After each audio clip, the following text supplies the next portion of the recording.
Stay in the kitchen, you're not even a real mom. That's what my sister Haley's voice cut through the noise to say, loud enough for the women at the gift table to hear. Some of them chuckled. Others looked away like they didn't hear it. But I did. And I'll never forget how it landed in my chest. My name is Elena Monroe. And from wherever you're watching this, stay with me. Have you ever been treated like a ghost at your own family's table? Like you don't belong even when your blood is thicker than theirs? The baby shower was wrapped in pink and silver balloons, with a life-size teddy bear wearing a bow that cost more than my rent. There were matching cupcakes, champagne flutes lined with edible glitter, and a huge "It's a girl" marquee glowing in the corner. It looked perfect. Instagram perfect. But inside it was hollow. Like every smile was for show. I had been there since 6 a.m. setting up the tables. Hauling the flower arch Haley just had to have. Arranging the custom party favors she wouldn't even touch. I paid for most of it too. Quietly. Anonymously. Because when sorry stepmom, called me crying last month that Haley's fiancé couldn't cover the baby shower, I said, don't worry. I got it. But I guess having a uterus that failed me 3 times, 2 miscarriages and 1 hysterectomy, disqualified me from being seen as a real mom in their eyes. Not that Haley or my stepmother ever came to the hospital. Not even a card. So when I heard Haley laugh and say, she's just bitter because she's always wanted this and never got it, something inside me went still. I walked into the kitchen. Quietly. My heart was oddly calm. And I made one call. The venue owner. The caterer. The decorator. Each owed me a favor. Each had already been paid by me. Exactly 5 minutes later. The music stopped. The lights cut out. Guests looked around, murmuring. My stepmother screamed from the front, "What happened?" I stepped into the center of the room, looked her dead in the eyes, and whispered, "Ask the one who funded all this, and just canceled it." Then I smiled, the kind of smile that knows a storm is coming. And I walked out into the silence I had earned. The silence didn't last long. Behind me, voices rose in a tangle of confusion and chaos. Where's the music? Is this part of the theme? Someone check the circuit box. But I kept walking. Through the arched balloon entrance. Past the rented floral hedge wall where guests had taken selfies just minutes earlier. My heels echoed against the marble tile like punctuation. Each step a period at the end of a sentence I was done reading. I got into my car, shut the door, and for the first time in years I breathed. No tears. No guilt. No second-guessing. Just a silence that didn't hurt. My phone lit up on the passenger seat. What did you do? Haley, are you fking kidding me right now? Sis. Again. You embarrassed the whole family. I let it ring. Again and again. Then I turned the phone over. They only cared now, not when I was breaking in silence. Not when I lost the baby I named Hope and no one visited. Not when my ex walked out 3 months after my hysterectomy saying, I didn't sign up for this. Funny how family finds their voice when the party's ruined. But not when you are. I drove home to an apartment that smelled like lavender and books. My haven. No pink balloons. No fake laughter. Just my cat curled up on the windowsill, her tail flicking like she already knew what I'd done. I poured myself a glass of wine and let the silence stretch. Until the knock came. Hard. Impatient. Familiar. I opened the door slowly. Stepmom stood there, lips trembling, face red with fury. You selfish, vindictive little brat. She's pregnant. And you humiliated her on her big day. I tilted my head. Funny. When I was bleeding out alone in a hospital bed, you told me I was being dramatic. She blinked. A beat of silence. You've always been jealous of Haley. There was. The sentence she's wanted to say for years. Like Haley was the sun and I had spent my life in shade. I stepped closer, calm, controlled. No. I've never wanted to be Haley. I leaned in. I just wanted a mother. She blinked again. This time, her lips parted but no words came. And I shut the door. Behind it I didn't cry. I planned. Because what they didn't know was, the baby shower was just the first domino. And I had the rest lined up in silence. The next morning I didn't wake up to regret. I woke up to headlines. Chaos at influencer's baby shower. Lights out, DJ gone, guests evacuated. Mommy blogger Haley Monroe faces PR nightmare after viral venue collapse. And the best one? Was the event sabotaged by her own sister? My phone was flooded. Not with apologies. Oh no. Just more finger-pointing. What did you do, Elena? The vendor said you pulled the plug. This isn't you. Haley, fix this. Or I swear I will end you. That last one made me laugh. Because here's what Haley didn't know. The sponsors she bragged about? I reached out to them 2 days before the party. Quietly. Professionally. I explained how most of her followers were bought, her numbers inflated, and her engagement fake. I showed screenshots. Proof. Data. They pulled out within 24 hours. So no, Haley. This isn't just me. This is consequence. She built a brand off fake positivity. Manifest it, babes. While privately mocking women like me. Childless. Bitter. Wombs of waste, she once said in a group text I was never supposed to see. But I did. And I never forgot. That was the day I stopped calling her my sister. I opened my laptop and checked the status of the accounts. My tech friend had helped me set it up. Anonymous emails, paper trails, and enough receipts to make a bonfire of her image. Her affiliate deals? Gone. Brand contracts? Cancelled. Her entire pastel-perfect empire? Crumbling. But this wasn't about revenge anymore. This was about memory. About every time she made my pain a punchline. Every time she smirked when someone asked if I had kids and I had to swallow back the ache in my throat. So when she showed up at my apartment again that afternoon, eyes wild, mascara running, I didn't flinch. She barged in like she owned the air. You think you're better than me now? Because you're cold? You're cruel. No, I said quietly. I think I'm finally done pretending I don't see who you are. She scoffed. You were always just the sad shadow in the room. I nodded slowly. Maybe. But you forgot what shadows do. She blinked. They follow you. They remember everything. And this shadow was done being silent. 3 days later, her collapse hit national. A trending TikTok dissected her fall from grace. A popular podcast ran an episode titled, When Influencers Turn Mean Girls, the Haley Monroe Scandal. And in the middle of it all, I was silent. No interviews. No gloating. No reveal. Just the quiet satisfaction of watching truth rise without me needing to lift another finger. The only time I left the apartment that week was for therapy. Therapy. I've been going since the day I lost my last child. Not for revenge. For survival. I told my therapist about the baby shower. About what I did. About the face my stepmother made when I shut the door on her. That mix of confusion and fear when someone you've underestimated finally grows claws. She didn't judge me. She asked, do you feel like you crossed a line? I stared out the window. Maybe. But it's a line they've pushed me toward my whole life. Because growing up, Haley was the glass princess. Fragile. Glowing. Constantly celebrated for existing. Me. I was too much. Too quiet. Too emotional. Too smart. Too plain. At 10, I won a regional math competition. They barely noticed. At 12, Haley tripped in a school play and cried.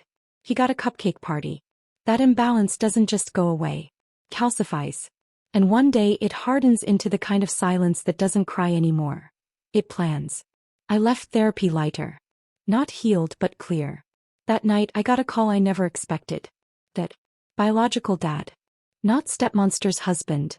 My actual father who had been a ghost for years. Elena, he said like my name tasted unfamiliar. I heard about everything. I froze. How? He exhaled slowly. People talk. I also started following your sister a while back. Noticed how she never mentioned you. Started wondering. He paused. You okay? It took me a second to speak. No, I whispered. But I'm not broken either. I'm sorry, he said. 3 words I had begged to hear for decades. And somehow they made my throat burn more than Haley's insults ever did. Why now? I asked. He said something I'll never forget. Because sometimes when the loud ones fall, we finally hear the ones we left behind. I didn't reply. But I knew. This story wasn't about revenge anymore. It was about reclaiming me. The next morning I stepped outside with no makeup, no mask, just me. And for once that felt like enough. A woman stopped me outside the cafe. Mid-30s. Soft eyes. She hesitated before speaking. You're Haley's sister, right? I froze.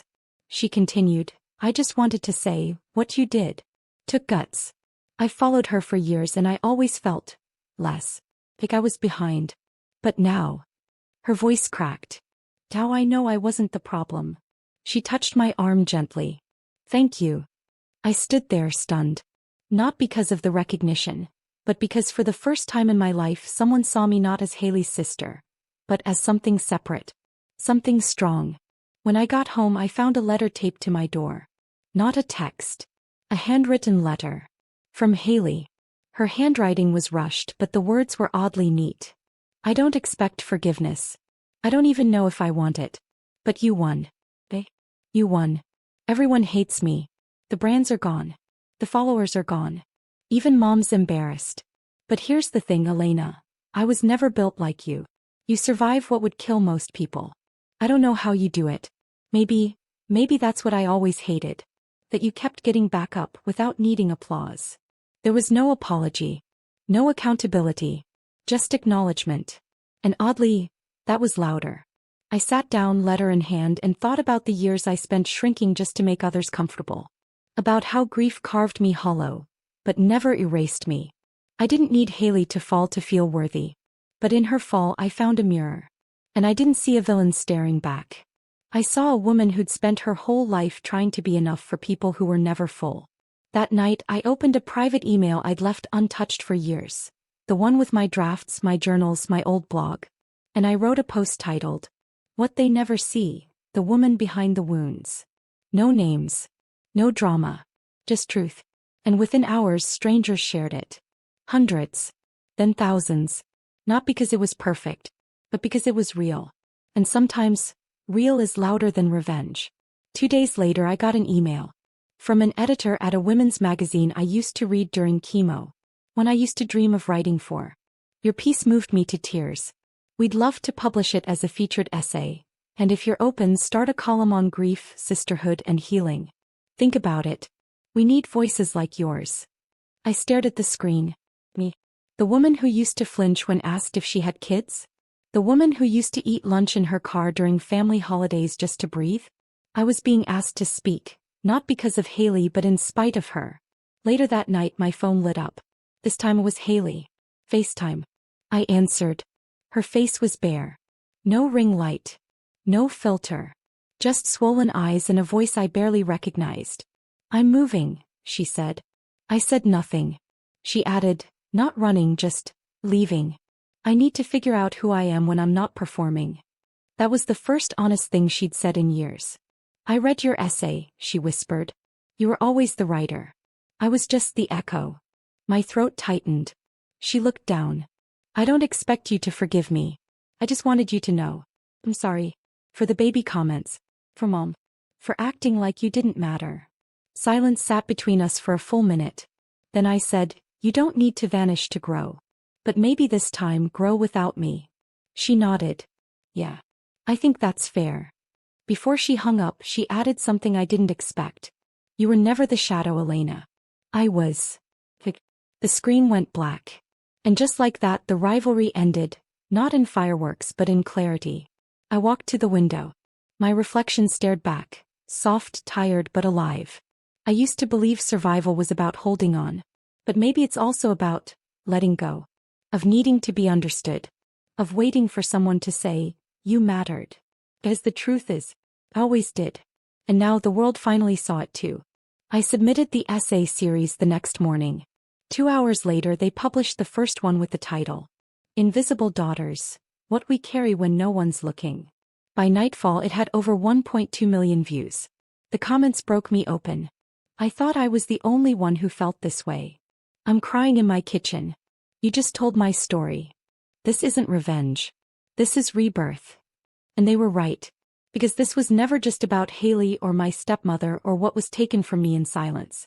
This was about every woman who was told to smile while she bled. Who baked the cake but didn't get a slice. Who showed up for everyone. And was met with empty chairs when she needed someone. And now, she finally had a seat at the table. Her own. The editor called me personally by the end of the week. We want you to speak at our women's summit. Tell your story on stage. In your own voice. My hands shook when I said yes. Because the last time I stood in front of a crowd, it was Haley's baby shower. The crowd never knew what hit them. This time, they'd hear me, really hear me. I stood backstage a month later in a soft navy suit, no flashy colors, no fake lashes. Just a microphone. Just me. The host introduced me gently. She's not an influencer. She's not a celebrity. She's something better, she's real. I stepped into the light. The room stilled. I looked out at hundreds of women, quiet, waiting, hearts open. And I began. I was told once that I wasn't a real mom. That my silence meant I didn't belong. That my pain didn't count. I paused. Let the weight land. But what they didn't know was, pain teaches you to listen. And silence? It doesn't mean weak. Sometimes it's just waiting. I told them everything. The betrayal, the whisper in the dark, the truth no one clapped for. And when I finished, they stood. Not out of pity. Out of recognition. Because they saw themselves in me. And that was louder than any revenge. The night after the summit, I walked home under a velvet sky, city lights blinking like distant stars. No camera crews. No paparazzi. Just peace. In my apartment the walls hummed with quiet, not loneliness but clarity. My cat curled beside the door, blinking slowly like she knew something had ended, and something else had begun. There was one final letter waiting in my inbox. From my stepmother. Read. Elena, I watched your speech. I cried. Not because I understood, but because I finally saw what I refused to. I won't ask for your forgiveness. I don't deserve it. But I wanted you to know. I'm ashamed. I raised 2 daughters. And only one became a woman. I didn't reply. Some silences are more honest than words. That weekend I hosted a small dinner in my home. Not for family. For women like me, survivors of silence. Grievers, fighters, builders. Each brought a dish. Each brought a story. We laughed. We cried. No filters. No performance. Halfway through dessert someone raised a toast.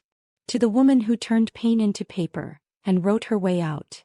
I smiled, truly smiled, not because I won but because I arrived. Later I lit a candle for the babies I never got to raise. For the versions of me that never got held. For the little girl who used to pray someone would just say, I see you. Now I do. I walked to the mirror. No more shadows. No more pretending. Just me. The real mom. The real daughter. The real woman. And as I stood there, bathed in candlelight and everything I'd become, I whispered the words no one ever gave me, but I'd finally learned to give myself. I'm proud of you. Then I picked up my pen. And kept writing.